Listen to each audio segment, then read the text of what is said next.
Salt air clung to the cockpit glass as the sun broke through thin clouds. The pilot of the lone F4F Wildcat saw the sea below turning from steel blue to silver.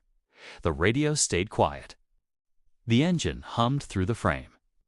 Far on the horizon, faint dots grew larger. The pilot narrowed his eyes.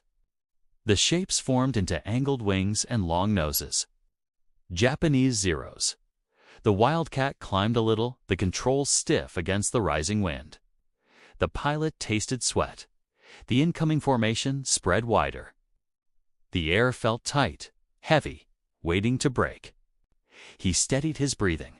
He checked his ammunition count. He felt the vibration of the engine in his boots. He knew he would face them alone. He pushed the throttle and moved toward the threat as the sky opened into combat. In 1942, the Pacific War turned into a struggle for reach and endurance. Both navies sought airfields that could extend operational range. Guadalcanal became the center of this race. When the United States seized the island in August, the Japanese command saw it as a direct threat to their southern flank. They needed the airfield back. They needed the ability to strike convoys and reinforce their positions across the Solomon Islands. For the Americans, holding the island meant protecting supply lines to Australia. It meant preserving a foothold deep in contested territory. Every morning and evening brought raids. Every day saw losses on both sides. The F4F Wildcat carried a rugged airframe. Its radial engine absorbed damage better than many Japanese fighters. Its top speed lagged behind the Zero, but its armor and self-sealing tanks gave pilots a chance to survive hits. The Japanese A6M Zero was lighter. It climbed faster. It turned inside most opponents. Its long-range capability let it operate from distant carriers and island strips. Early in the war, it dominated. By late 1942, the lessons were clearer.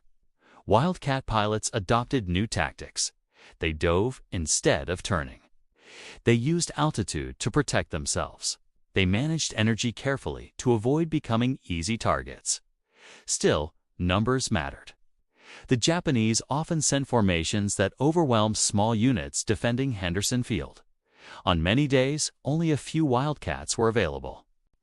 Maintenance crews worked through humidity, rain, and shortages. Engines needed constant care. Parts were scarce. Pilots rotated between air patrols and quick scrambles when spotters reported aircraft approaching from the northwest. Tension rose as Japanese units prepared larger raids. They aimed to weaken the American defensive umbrella.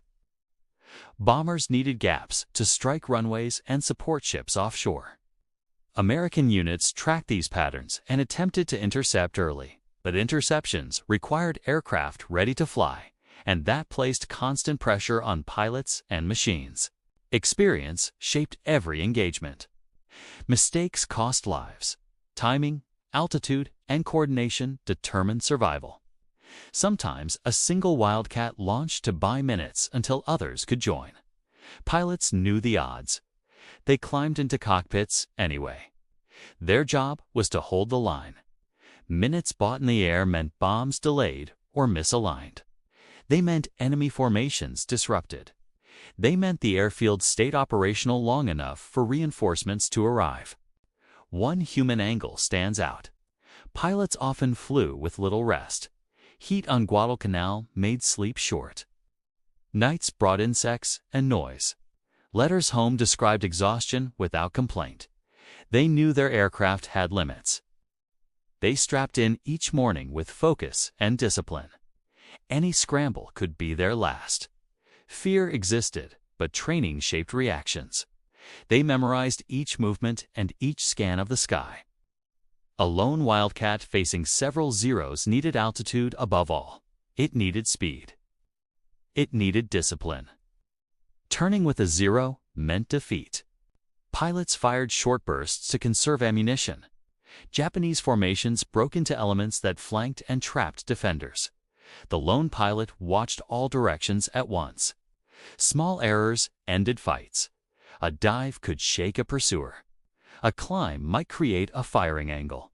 A shallow turn could force an overshoot. Each move unfolded in fractions of a second. Technology guided choices. The Wildcat's heavier frame absorbed punishment. Its armor plate protected the pilot. Self-sealing tanks prevented instant loss after hits.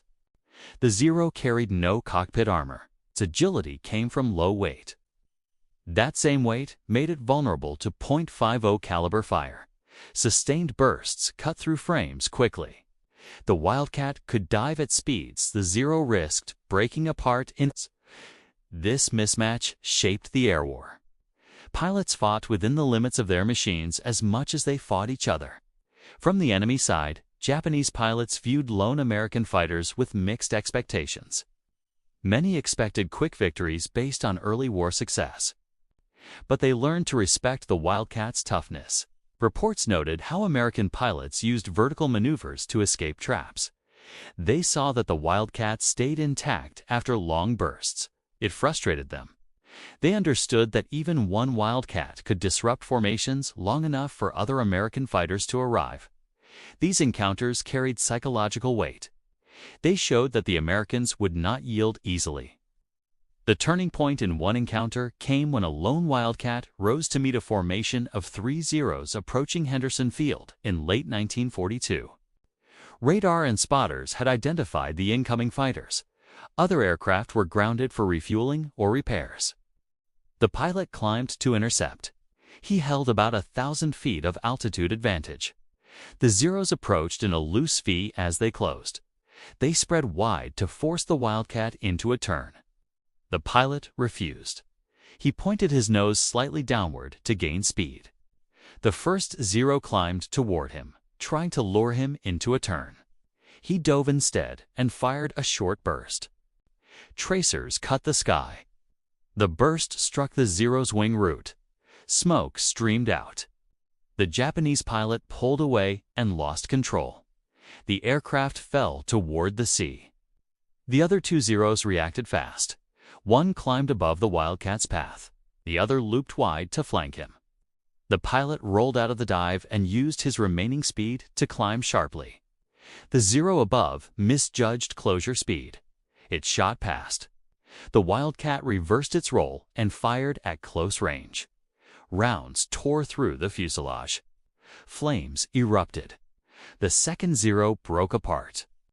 The pilot looked for the third threat. It approached head-on. Both aircraft fired. Bullets tore through the Wildcat's wings. Armor saved the pilot. At the last moment, the Wildcat pulled up and turned shallow.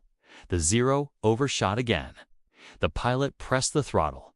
The engine shook, but held. He positioned behind the Zero and fired one controlled burst. Rounds struck the tail. The aircraft wobbled, rolled, then plunged into the sea. Smoke trails scattered across the sky. The fight had lasted minutes. The pilot checked fuel and damage. The wings carried holes. Controls felt heavy. He turned back toward Henderson Field. The raid behind the Zeros faltered. Bombers had counted on their fighter escort. Now they approached without it. American anti-aircraft guns opened fire. Several bombers fell. Others retreated. That single interception changed the timing of the Japanese attack. The airfield remained operational. Supplies continued to flow. The strategic effect grew. Ground crews counted the bullet holes in the Wildcat. They removed damaged panels. They checked the landing gear. The pilot stepped down with few words. The report recorded facts. 3 enemy aircraft destroyed. Ammunition nearly gone. Structure damaged but repairable. Losing 3 experienced Zero pilots hurt Japanese capability. Their training pipeline could not replace them quickly. Each veteran lost weakened future raids. American morale rose.